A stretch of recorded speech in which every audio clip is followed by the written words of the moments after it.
Of the two main divisions of Hindustan, north and south, northern India has always been the dominant imperial half, and the focus of empire is Delhi. This legendary seat of power is twofold.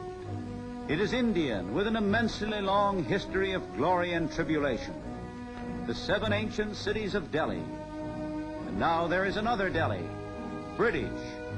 The monument to King George V recalls a high point in the history of British India, when the revered monarch held a durbar with all the golden splendor of Hindustan. New Delhi, built by the British, stands near those older Delhis. The Viceroy's palace is the center of British rule. Here the representative of the King Emperor holds his court and exercises sovereignty over an India that seethes with perilous currents. The land in peril of Jap invasion, Gandhi and his nationalist party declaring civil disobedience. So India, ever a land of mystery, stands a dangerous enigma for the United Nations. The great modern buildings are headquarters for a government faced with one of the most perplexing problems in all the world. This is the audience hall in the palace of Shah Jahan. And now we are in another world, another empire. For Shah Jahan was one of the great Mughals, whose power was overthrown by the British. The Mughals swept down from Central Asia through the Khyber Pass, and they conquered a glowing realm. Lands of the Peacock Throne, which once glittered in this palace. Greatest of all was the wise and mighty Akbar. His grandson, Shah Jahan, was a builder who conjured magic in stone.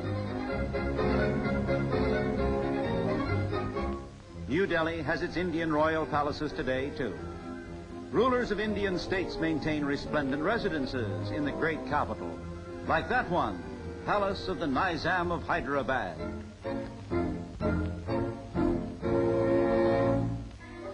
Strange India, with its curious tricks and marvels, menaced by war, yet the monkey shines of old go on.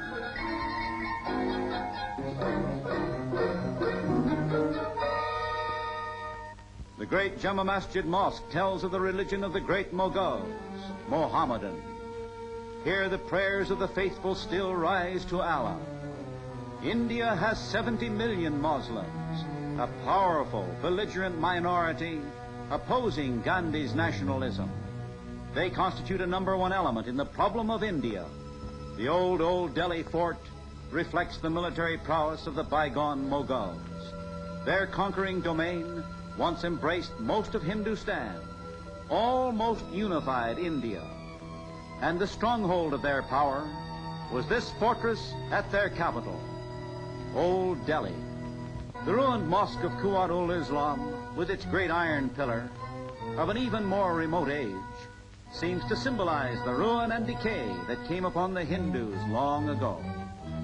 Nearby is a Muslim victory tower, inscribed with words from the Quran. Allah invites to paradise and brings unto the way of righteousness all who would enter. Now across central India to the sacred river of the Hindus, a mighty flood that surges from the lofty Himalayas. Here it passes the holy city of Benares on the great plain of India.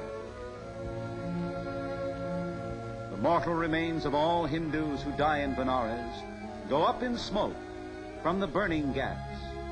And when the body is cremated, here beside the sacred Ganges, the soul of the Hindu goes straight to eternal bliss.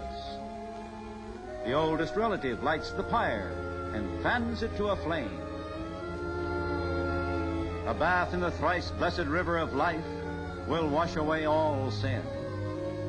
Along the northern bank, the followers of the Hindu gods come to pray and bathe in the holy river.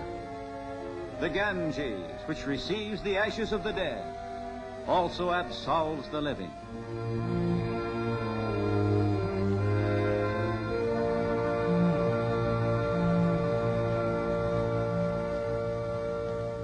Blind eyes forever staring at the sun that robbed their sight.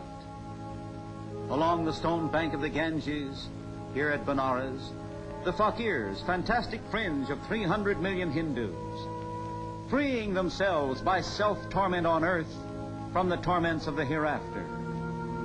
Fantastic faith of castes and untouchables, the problem and despair of India.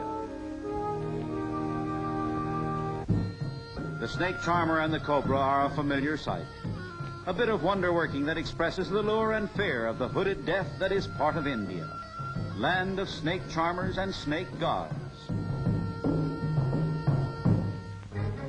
The deadly cobra has its own deadly enemy, one animal that has no fear of its poisoned fangs.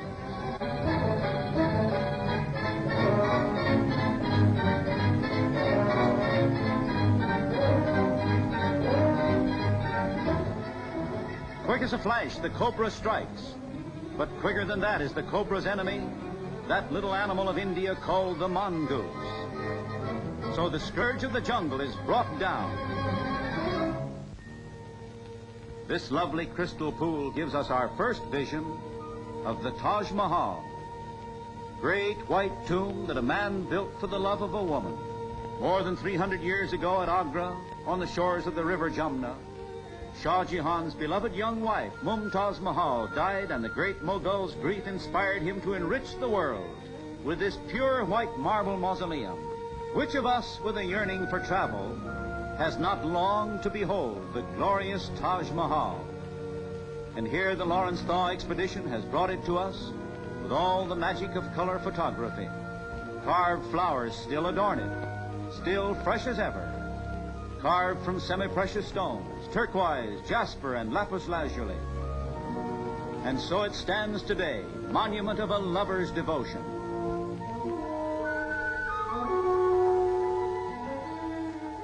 The Mughal Empire is dust, but India remains, puzzle and paradox, ever a strange empire.